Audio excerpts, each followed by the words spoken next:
Ser podcast.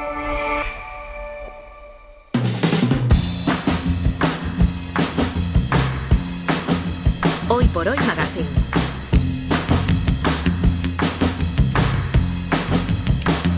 Ser podcast.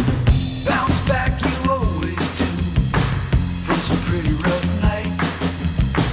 In the tunnel you're mining through, you are the shining light. Let's go. Desgraciadamente muchas veces no podemos dedicarnos a lo que realmente nos gusta. Alguien puede tener un gran talento, una gran pasión por algo, pero la mayoría se encuentra con problemas insalvables que le impiden llevarlo a cabo. Hoy el artesano viene a hablarnos de artistas que se encontraron con problemas como estos que les cuento y que supieron superarlos. Pablo Ortiz de Zárate, muy buenos días. Hola, ¿qué tal? Buenos días. A ver, estamos listos para que nos inspires con estas historias de superación. Historias de superación a base de adaptarse. Que esta es la palabra clave. Tenía muchas ganas de hablar de esto porque, a ver, hay mucha gente, tú lo has dicho, que no puede hacer lo que quiere, no puede llevar la vida que quiere por diferentes problemas de salud, económicos, que no le dejan. Y normalmente hay dos opciones ante esto. Tú puedes tirar para adelante y decir, revolucionario, lo voy a intentar, pase hacerlo. lo que pase. Esto es lo más heroico y de lo que se habla siempre, y siempre se nos pone de ejemplo a la gente que hace esto. Pero hay una segunda alternativa y es, igual no tienes dinero, no puedes estudiar lo que quieres, y lo que tienes que hacer es adaptarte.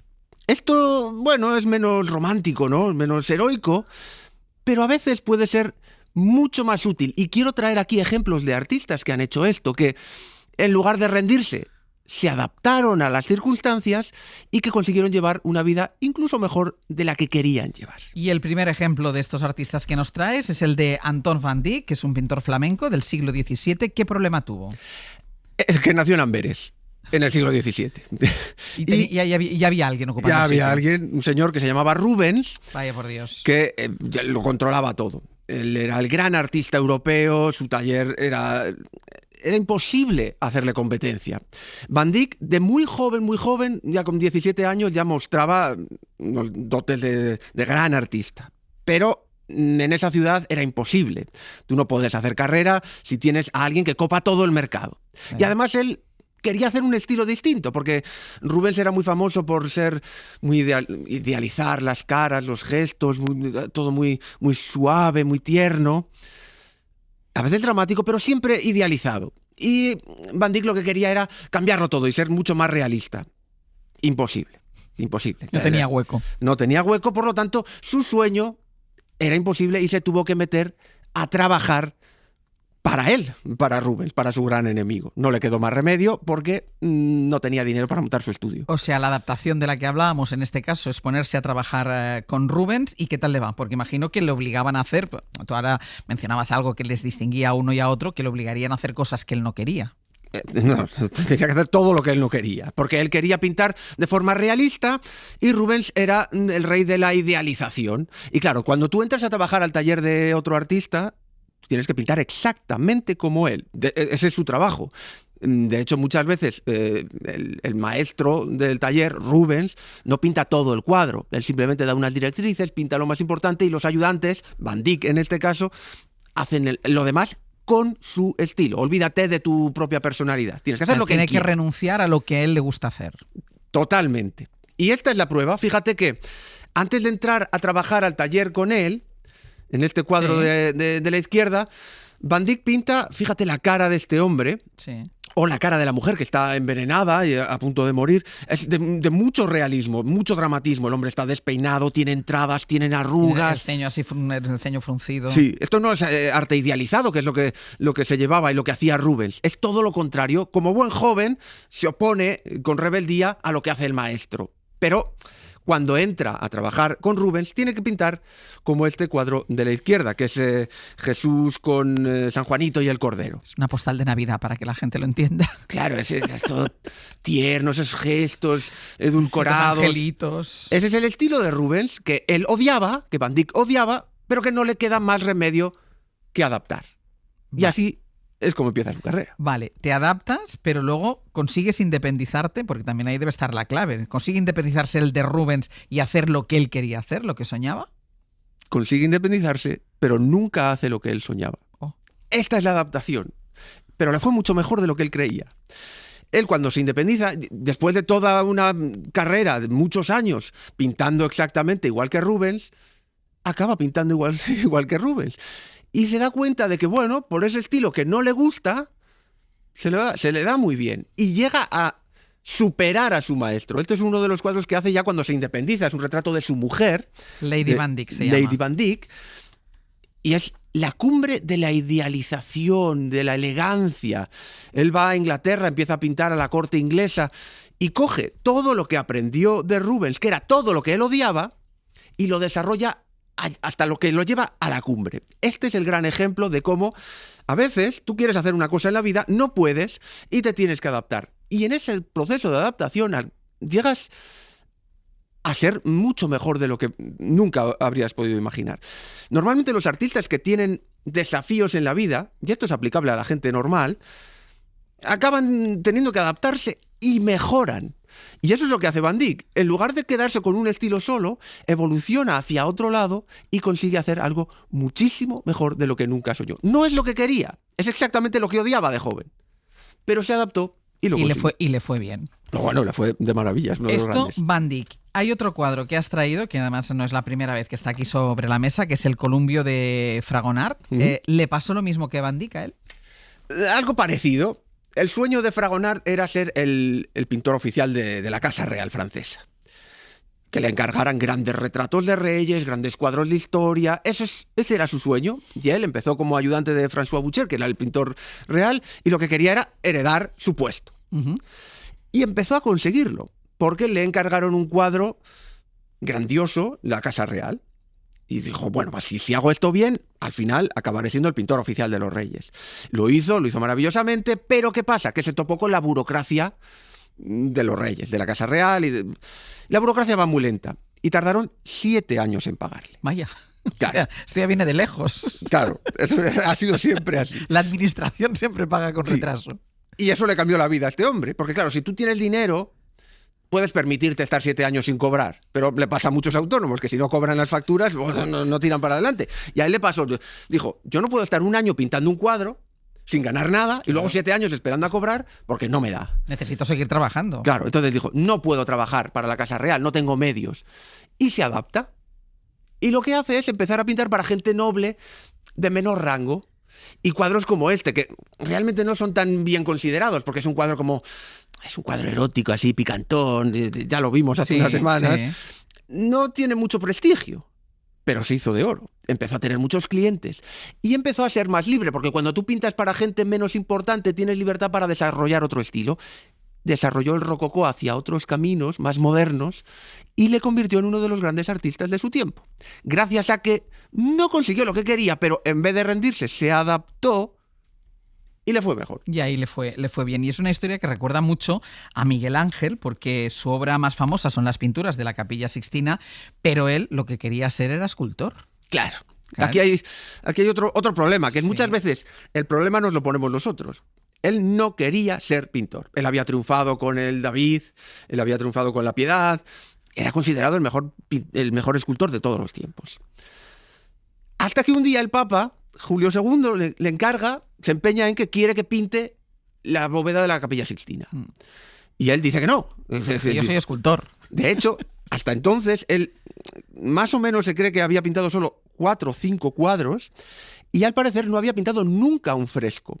Y claro, pintar toda una bóveda era imposible y él dice, no, yo no puedo hacer esto. Se niega a hacerlo. Pero el Papa insiste. Aquí hay un cotilleo, porque al parecer, bueno, los cotilleos dicen que el responsable de que el Papa insista es Rafael. Rafael era mucho más joven que Miguel Ángel. Era como la estrella emergente y quería deshacerse de su enemigo. Y como sabía que no tenía experiencia pintando frescos y creía que lo iba a hacer muy mal, le convence al Papa para que le encargue a Miguel Ángel esto, para que fracasara y entonces aparecer él. Claro. Y por eso Julio II se empeña, le ofrece tanto dinero que no se puede negar. Y él se adapta. Él lo que hace es, vale, no sé pintar, pero lo voy a intentar porque aquí hay mucho dinero. Está 4 años sufriendo muchísimo, pero al final acaba evolucionando la historia de la pintura.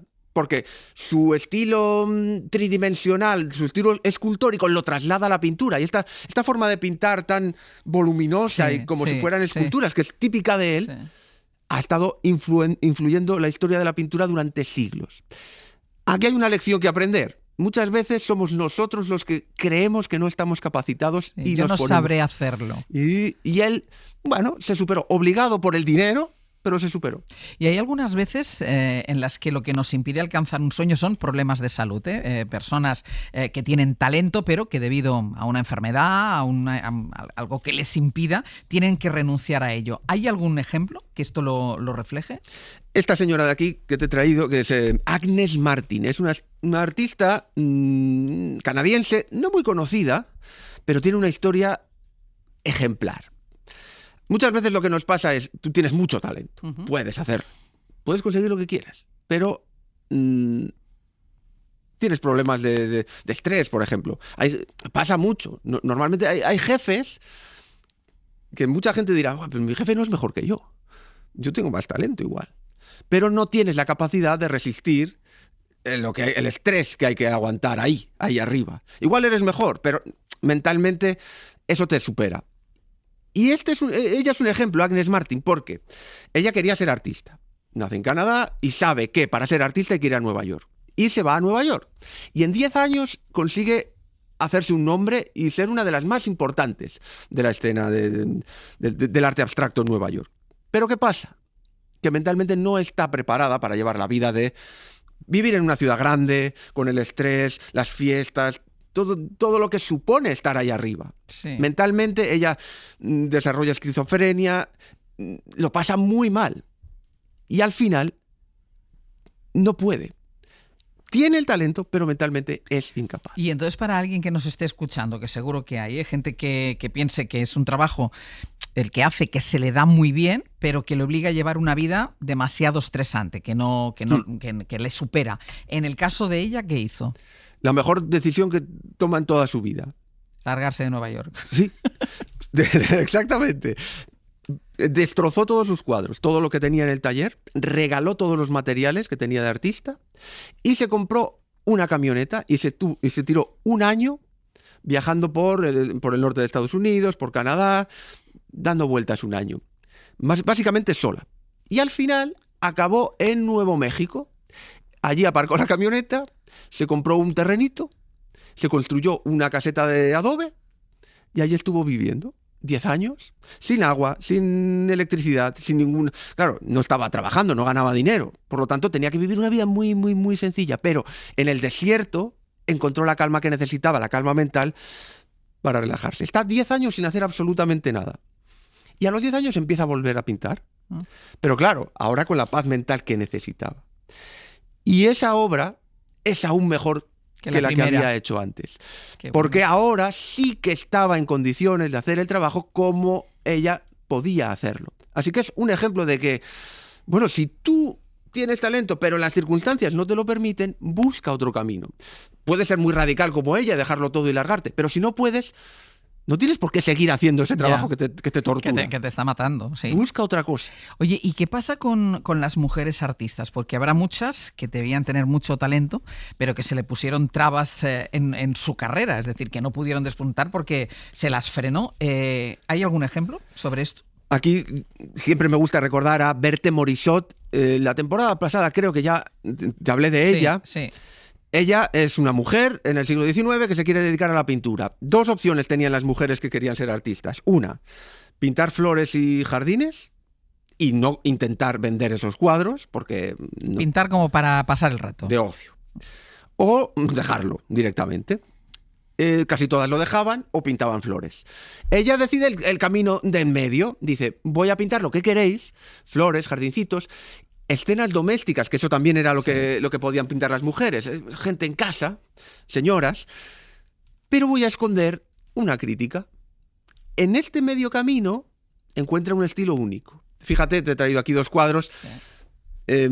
Aquí a la izquierda tenemos a su hermana y a su madre, la hermana y la madre del artista, se llama el cuadro, que están en casa haciendo las cosas de mujeres. Leyendo en el sofá tranquilamente. Sí, pero en lugar de estar tranquilamente, fíjate en la cara de la hermana. Sí. No está muy contenta. En su cara refleja claramente la apatía, el disgusto, el sentirse encerrada de una mujer que está obligada a estar en casa. Hay una crítica aquí, muy, muy, muy sutil en la mirada. En este otro cuadro, que es madre e hija asomadas al balcón, vemos la madre que tiene una cara que está borrosa, no sabemos muy bien qué piensa, y la niña asomándose al mirador, detrás de los barrotes, agarrando los barrotes. No sé si te recuerda como agarraría a un preso... Como si fuera una cárcel. Como si fuera una cárcel. Claro. Ahí está el medio camino. No puedo pintar lo que quiero. No puedo salir a la calle a hacer el arte que hacen los hombres. Tengo que pintar mujeres en casa. Bueno, pero me busco ese camino intermedio. Otro ejemplo de cómo es muy raro que podamos llevar la vida que queríamos de jóvenes. Casi siempre encontramos alguna traba por el camino, de una u otra forma. Podemos... Si tenemos la fuerza mental de superarlo, lo hacemos. Pero si no, adaptarnos. Adáptate como mejor puedas. Si no pueden con ello, se adaptan y el arte otra vez nos ha enseñado a cómo hacerlo. Pablo, muchísimas gracias. Gracias a ti. Hasta luego. Hasta luego.